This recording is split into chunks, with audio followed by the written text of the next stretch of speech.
Today we're going to look at how to change the Splinterguard on some really old guide rails. These are my original Makita guide rails. I want to say they're like 16, 17 years old. I'm not sure exactly. The Splinterguard probably should have been changed a really long time ago. I just never got around to it. The kit to replace it I've had for like a year and just never got to it. So that's what we're going to do today. It's because of, I don't know how well that's going to show up, but stuff like this where there's little nicks taken out in different places. So that's why we're doing this. Getting the old Splinterguard off is kind of easy, at least in my case. I mean, this adhesive's over 15 years old, but you can really just peel it up. At least the original. The adhesive itself is going to be another story, but I'm just going to yank that off. To get this off, I think I might, debating whether to try my heat gun or to just grab some acetone and a Scotch-Brite pad. Okay, I've got my heat gun, and I don't want to damage the aluminum here if I can help it. So I've just got this wide popsicle stick that I cut straight and just kind of filed the edge a little bit. So let's see how this does.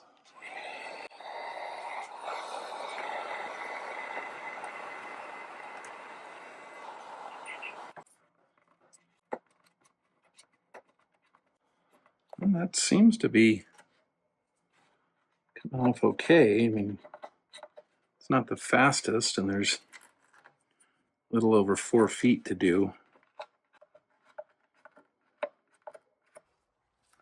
I'm also going to try a Scotch-Brite pad and some mineral spirits, see if that's any better.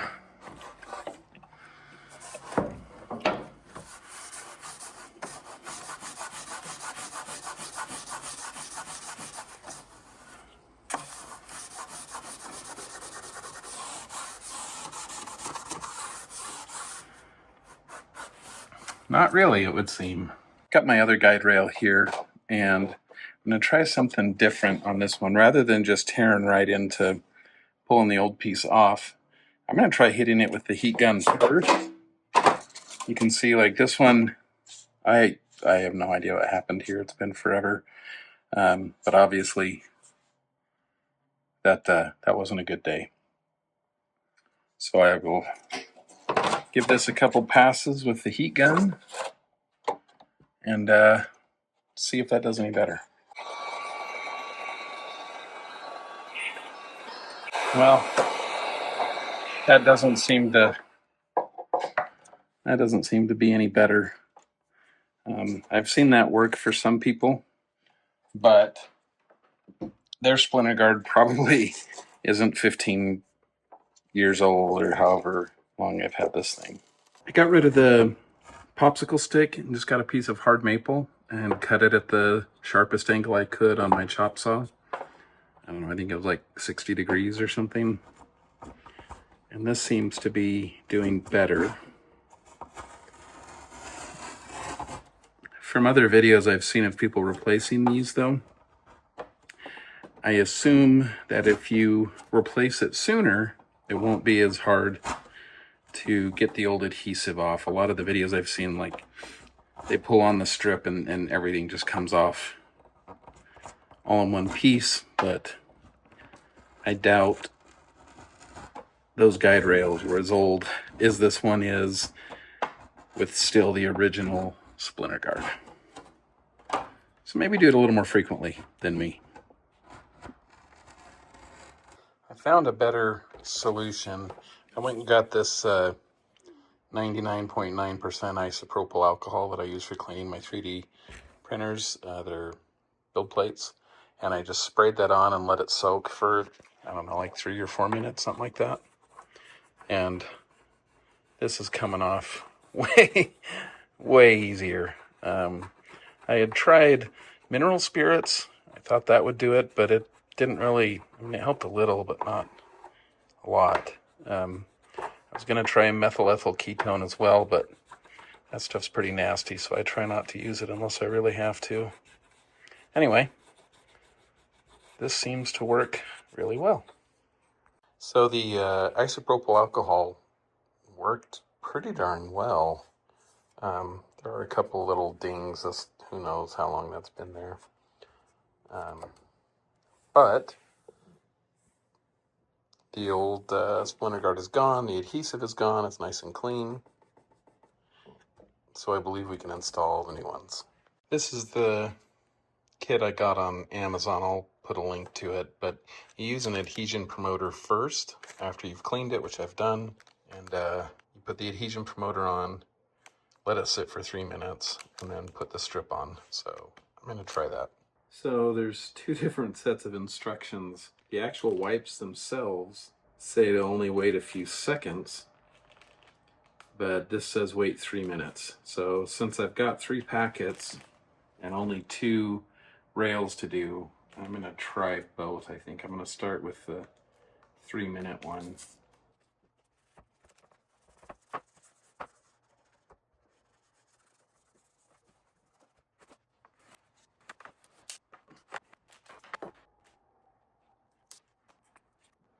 Hasn't quite been 3 minutes, but go ahead and do it anyway. All I'm doing is, so the adhesive doesn't cover all the way across, and there is this recess here, so I'm just pushing the end, or the side with the adhesive right up against the wall of that recess.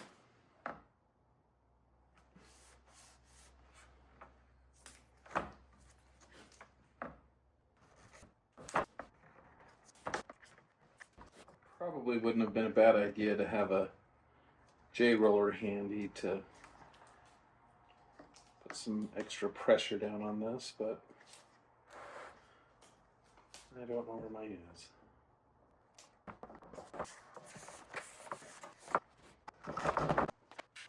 Okay, well, that one's done, and it's got quite a bit of lip on it. So that should be really easy to do the first pass to get that even with the blade. It looks like some of the old adhesive did stick on this side, so I'll need to clean that up before it gets gummed up with sawdust.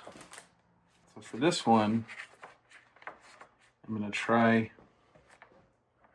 just immediately applying the stuff.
All right, so I've got the track on this sheet of plywood, and what I did is the outer edge of the new Splinterguard, I just mated that up with the edge of the plywood, and I've got, I don't know, 6-8 inches of track on this side,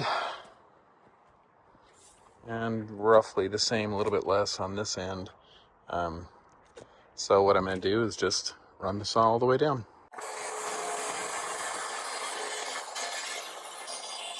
Okay, here it is after trimming the splinter guard to match my blade. You can see there is this bit at the end where it didn't catch. If you have the two guide rails connected and you have this on either end, you could flip them and reconnect them and then do this again, because at that point these will be in the center, and trim those off. Personally, I don't really care that they're there because that's never really going to get used. So do with that what you will. So that's it. Pretty easy. So far, the kit that I got has worked out pretty well. I've done a whole bunch more cuts for the cabinet project that I'm working on with these pieces. What I've ended up doing is, in my last video, I think I reviewed some of the set of the Win tracks, and I've just left those connected. So that's my long track, and now I've got the two short tracks. Way more convenient that way, but they've been working great. So we'll see how they do long term. One thing I've actually thought about doing at some point, because I do want to make kind of a DIY MFT of sorts, maybe built into my outfeed table. I may take one of these and shorten it a little bit. You saw some of the chewed up bits that are in here, so I wouldn't feel too bad doing that. That's a project for another day. Anyway, hopefully if you have really old guide rails, you've already replaced your splinter guards. But if you haven't, these are maybe some tips to make that process go a little easier. I do think with the mineral spirits, if I would have let it soak longer, that probably would have worked better. But in either case, the isopropyl alcohol did really well. So a couple different options that you can try there. So if you want to see more of the stuff that I do in my shop, please subscribe, maybe hit that like button or don't, and we'll see you next time.